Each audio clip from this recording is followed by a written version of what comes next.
नमस्कार दोस्तों, स्वागत है आपका चौहान एकेडमी में। आज उत्तर प्रदेश पुलिस उप निरीक्षक भर्ती यूपीएसआई दरोगा के लिए मूल विधि की ये पहली क्लास है। मैं कुछ डेमो के तौर पर भी शुरुआत कर रहा हूँ। आप लोगों को जब भी अच्छा लगेगा तो फिर आगे बताएंगे, तो फिर उसको चीज़ें करेंगे। मैं कुछ जो अपने नोट्स हैं, जो बुक्स हैं, उन्हीं के आधार पर आज आपको पढ़ाऊँगा। आईपीसी, मैं दिनेश सिंह चौहान, MA LLB, और इसके बारे में कोशिश करूँगा कि आपको थोड़ा बारीकी से बताना। शुरुआत करने से पहले मैं एक बात बता दूं कि आज की जो चर्चा है वो मूल विधि है। मूल विधि में आज पढ़ाऊंगा आपको आईपीसी, बेसिक तौर पर इंडियन पिनल कोड को लेना चाहिए, भारतीय दंड संहिता, जो कि जिसके आधार पर दंड देती है कोर्ट, जिसके आधार पर दंड कोर्ट लगाती है। क्योंकि आपको पता है कि दंड देना कार्य किसका है? कोर्ट का है, जबकि सीआरपीसी के तहत प्रोसीडिंग करना कार्य किसका है? जो आपके पुलिस वालों का काम है ना। तो यहाँ पर जो जैसे मान लीजिए पुलिस कुछ भी चार्ज लगा देती है तो चार्ज माने नहीं जाते, ध्यान रखना। चार्ज तब माने जाते हैं जब कोर्ट उसको क्या करती है, उन चार्जों को आरोपित करती है या कि उन चार्जों को खारिज कर सकती है। ठीक है, इसी के आधार पर चर्चा करेंगे। तो शुरुआत करने से पहले मैं आज चर्चा कर दूं सबसे पहले किताब के बारे में। उस किताब के में ये भारतीय मूल विधि, इन सब चीज़ों के बारे में है, उसको आप परचेस कर लीजिए। उसके बाद फिर हम क्लास को शुरू करते हैं। तो ये किताब है मूल विधि एवं संविधान की, चक्षु की, और ये जो है सभी प्रतियोगी परीक्षाओं के लिए है बेसिक तौर पर। जैसे आप उत्तर प्रदेश में, आपको पता है बहुत सारे एग्जाम होते रहते हैं। तो इसमें भारतीय मूल विधि में भारतीय दंड संहिता 1860, भारतीय दंड प्रक्रिया संहिता 1973, पुलिस और सामान्य प्रशासनिक व्यवस्था, सूचना तकनीकी अधिनियम, ये सारा आप हमारा जो पूरा का पूरा सिलेबस है, इस पूरा का पूरा सिलेबस में कवर है। साथ साथ है भारतीय संविधान। तो ये जो किताब है आपको मिलेगी आपके मैं इसका लिंक भी डाल दूंगा। ठीक है, तो जैसे भारतीय संविधान की मूल विधि में भारतीय दंड संहिता 1860, इसके बारे में पढ़ेंगे हम कि भारतीय दंड संहिता कहाँ से शुरू होती, कैसे लगती है, और इसके बारे में कौन कौन से मुख्य जो इसके सेक्शन कौन कौन से महत्वपूर्ण है, ये है। तो ये कुछ इसके पॉइंट हैं जो कि यहाँ पर दिखाया। ऐसे भारतीय दंड संहिता प्रक्रिया संहिता, सब CRPC कहते हैं, कोड ऑफ क्रिमिनल प्रोसीजर 1973, इसके बारे में चर्चा करते हैं हम। और इसके अलावा अगर हम चर्चा करें तो बाकी अन्य सब्जेक्ट भी इसके अंदर इंक्लूड है, जो भी आपके लिए, क्योंकि 40 मार्क्स का क्वेश्चन है, तय है कि जैसे आपको पता धारा, अपराध क्या है, दंड क्या है, संज्ञेय असंज्ञेय, जमानती क्या होता है, जमानती क्या होता है, न्यायालय द्वारा विचारणी, ये सारी चीज़ें होती हैं इसी के अंदर। तो मैं आपको बताऊंगा इसके बारे में क्या क्या होते हैं, क्योंकि इन सब शब्दों को समझाने के लिए किसी एक कानून के जानकार की सख्त आवश्यकता होती है। तो ये सारी चीज़ें, किताबें ले लीजिए आप लोग, ये किताब मंगा लीजिए। बाकी इसके प्रैक्टिस सेट्स वगैरह भी हैं SI के, उन सारे प्रैक्टिस सेट्स के बारे में अलग से बताऊंगा। बाकी उनका लिंक भी मैं इस वीडियो के नीचे डाल दूंगा। तो जो चक्षु की है आप इनको खरीद लीजिए। ठीक है, ये सारी जो किताब है, ये सब कुछ इसके अंदर जो है मौजूद है। ठीक है, ये आपके अमेज़न और जो फ्लिपकार्ट पे, दोनों पे मिलेंगी। साथ ही साथ में इसके बारे में जो भी धाराएं हैं, सूचना का अधिकार, ये जो देख रहे हैं आप लोग, ये सब कुछ है। मैं बीच बीच इसके बारे में बताता रहूँगा। ठीक है, तो चर्चा करते हैं, आज शुरू करते हैं, अपने चैप्टर की ओर बढ़ते हैं। आज का चैप्टर जो है हमारा जो अपना IPC के लिए, उसको एक एक पहले समझते हैं। कैसी लगेगी वीडियो उसके बारे में बताएंगे, फिर उसके बाद दूसरा वीडियो लेकर के आएंगे। तो हमारा लेक्चर उत्तर प्रदेश पुलिस उप निरीक्षक भर्ती दरोगा के लिए शुरू करते हैं अपना IPC। तो इस पर अगर हम चर्चा करते हैं तो सबसे पहले मूल विधि में भारतीय दंड संहिता एवं दंड प्रक्रिया संहिता का उठाते हुए हम चल रहे हैं अपने भारतीय दंड संहिता 1860 में। इसको थोड़ा अच्छे से समझिएगा, बात को बड़ी अच्छी है। भारतीय दंड संहिता के अनुसार क्या है, एक व्यक्ति हैं जेम्स स्टीफन, ये एग्जाम में आपके क्वेश्चन पूछा गया है जेम्स स्टीफन के बारे में, वो भी थोड़ा जान। तो जेम्स स्टीफन ने कहा है, क्या कहा है उसके बाद थोड़ा सा समझें। कहता है, अपराध एक ऐसा कृत्य है जो विधि द्वारा निषिद्ध तथा समाज के नैतिक मनोभावों के प्रतिकूल दोनों ही होता है। ऐसा नहीं, अपराध का मतलब उन्होंने समझाने का प्रयास किया है कि जेम्स स्टीफन ने कहा है, यहाँ पर आप देखिए जेम्स स्टीफन का एक जो भाव, ठीक है, कि देखिए कोई अपराध है क्या, कोई आपने कोई कृत्य मतलब कोई ऐसा कार्य करते हैं जो कि विधि द्वारा निषिद्ध, अर्थात विधि द्वारा मतलब कानून के द्वारा निषिद्ध मतलब रोका गया है। जैसे किसी का आप इंसल्ट नहीं कर सकते, किसी को आप मार नहीं सकते, किसी की चोरी नहीं कर सकते, तो ये विधि द्वारा निषिद्ध है ना।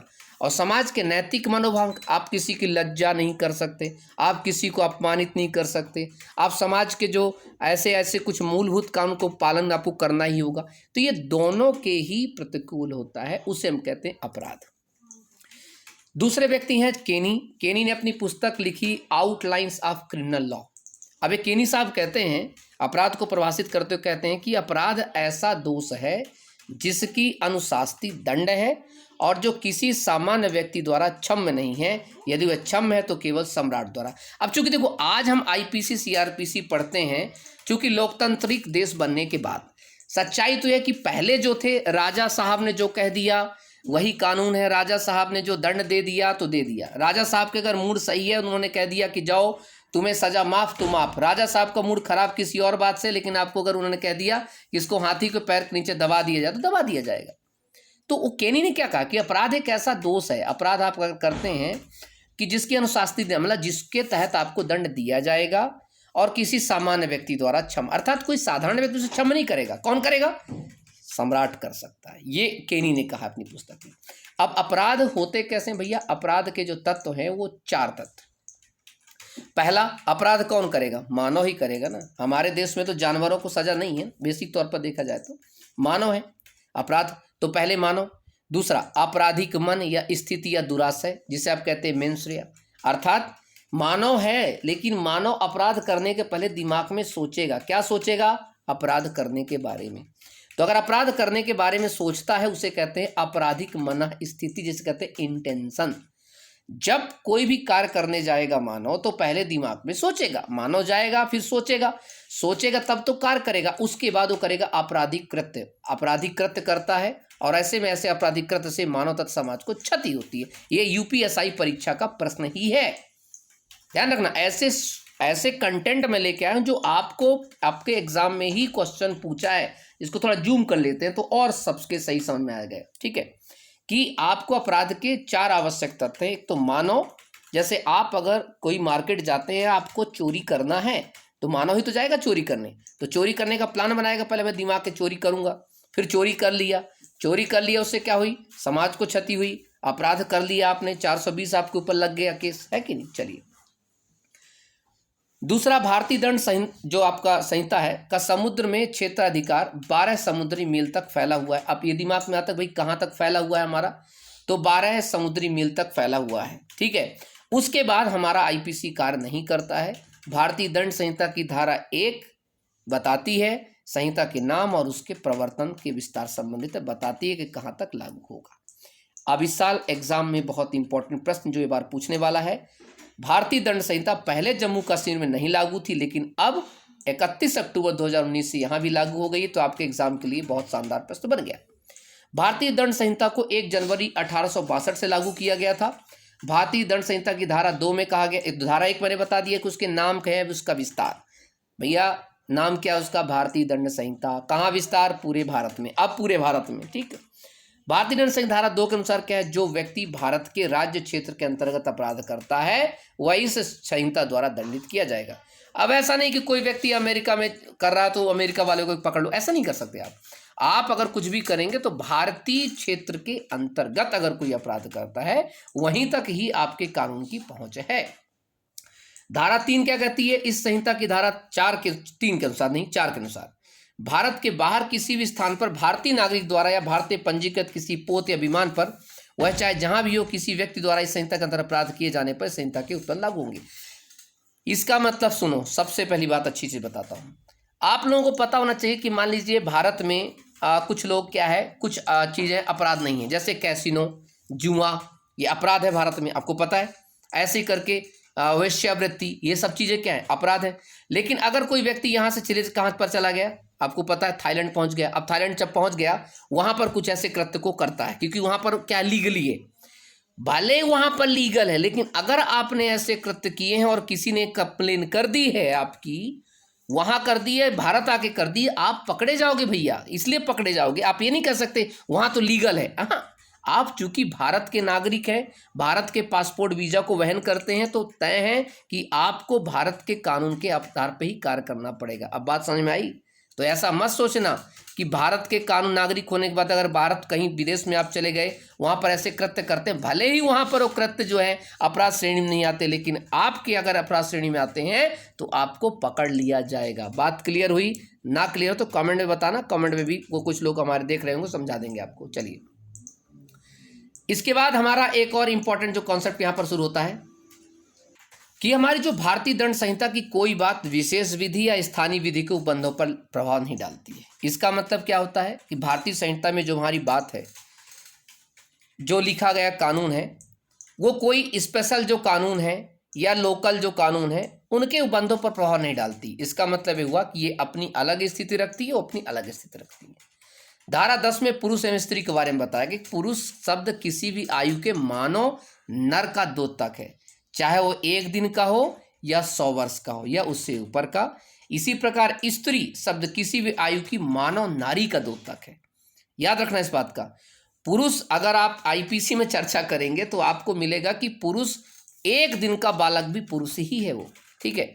इसीलिए जब फॉर्म भरा जाता है, जैसे जन्म प्रमाण पत्र बनता है, उसमें लिखा जाता है मेल या कि फीमेल। आप में से बहुत सारे लोगों को नहीं पता कि जन्म प्रमाण पत्र जब बनाया जाता है तो उस वक्त उसमें जन्म प्रमाण पत्र में आपका नाम नहीं होता है, सिर्फ मेल या फीमेल लिखा होता है शुरुआती तौर पर, क्योंकि नाम तो बाद में नामकरण किया जा सकता है या कुछ लोग तुरंत कर लें तो लिख देना अलग बात है, ठीक है। चलिए, फिर आता है हमारा भारतीय दंड संहिता की धारा 21 लोक सेवक से संबंधित है। अर्थात लोक सेवक किन्हें कहते हैं, पब्लिक सर्वेंट कौन होंगे, उन सब के बारे में जो चर्चा है वो चर्चा की गई हमारे किस पे, वो चर्चा है हमारे धारा 21 में चर्चा की गई है कि लोक सेवक किसे कहेंगे। अगर कहीं भी क्वेश्चन पूछता है, मान लीजिए कि लोक सेवक के बारे में चर्चा कहाँ कही गई है, या किसी भी कोई एक्ट कानून बनता है तो वहाँ लिखा होता है आईपीसी की धारा 21 के तहत इनको लोक सेवक माना जाएगा। उदाहरण के लिए मान लीजिए, जैसे हमने बात की, आपने कुछ संस्थाओं के बारे में सुना होगा, मानव अधिकार आयोग है ना, आपने सुना होगा जैसे SC/ST आयोग, आपने सुना होगा ऐसे करके बाल संरक्षण आयोग, बहुत सारे आयोगों के बारे में समझा होगा। तो ये सारे आयोग के जो सदस्य हैं कहा जाता है लोक सेवक कहलाएंगे। तो उसमें लिखा होता है किसके तहत, आईपीसी की धारा 21 के तहत, ठीक है। यही चीज। इसके बाद हमारा इस संहिता की धारा 24 में एक बात की गई बेईमानी से, मतलब डिसऑनेस्टली की परिभाषा दी गई है। डिसऑनेस्टली का मतलब क्या है, जो कोई इस आशय से कोई कार्य करता है कि एक व्यक्ति को सदोष अभिलाभ कारित करे या अन्य व्यक्ति को सदोष हानि कारित करे, तो वह इस कार्य को बेईमानी से करता है।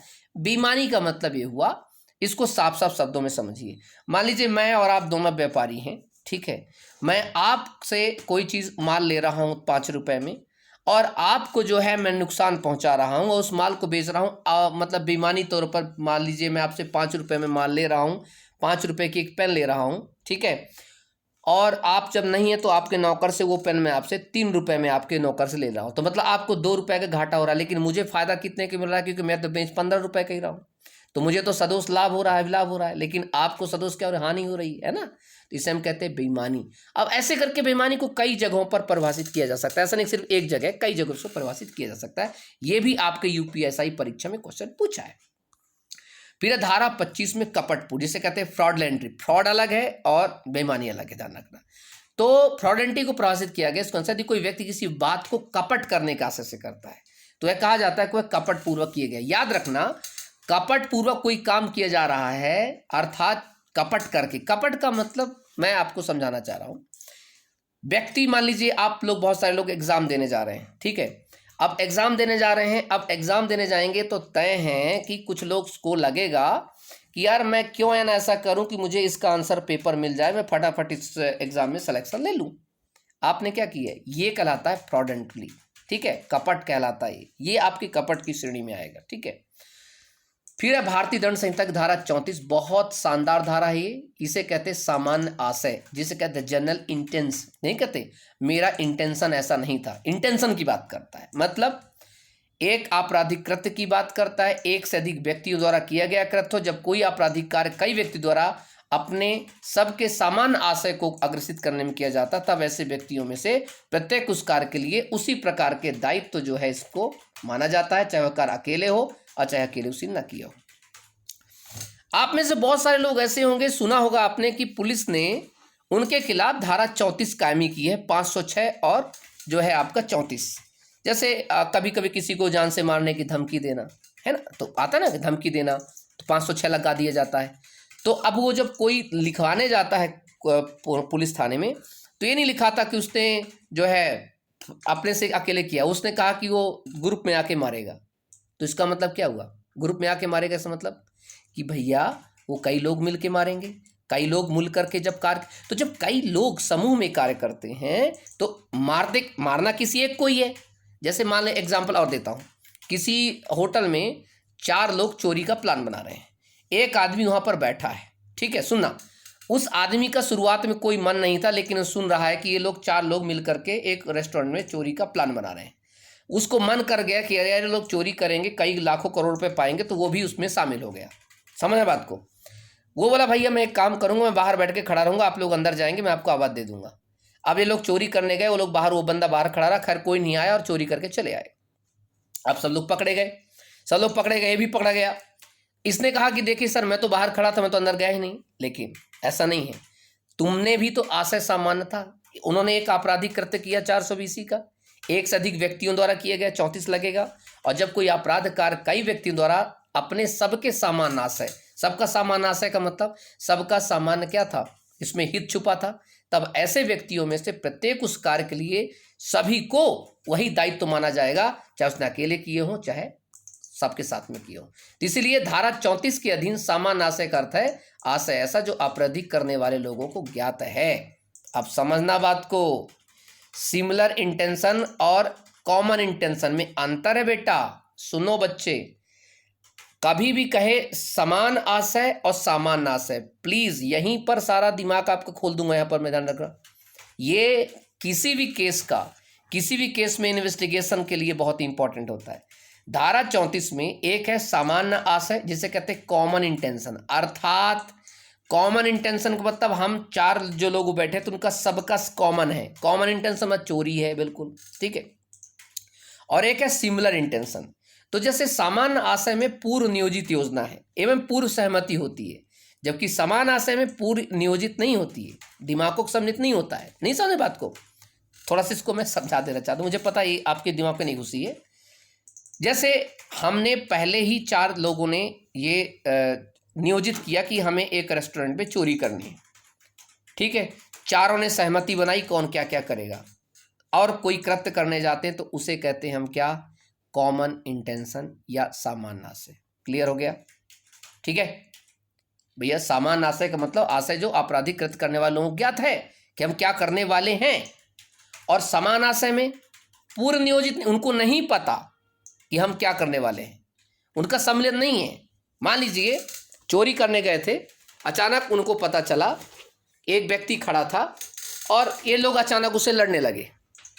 देखो इनका लड़ने का कोई मन नहीं था, कुछ नहीं था, अचानक ये लड़ने लगे और एक ने पीट दिया, एक ने सिर फोड़ दिया और एक उसको घसीट दिया। बात समझ रहे हैं? यहां पर जो दिमागों का सम्मिलन नहीं है तो ये कहलाएगा आपका समान आशय। बात समझ आ रही है?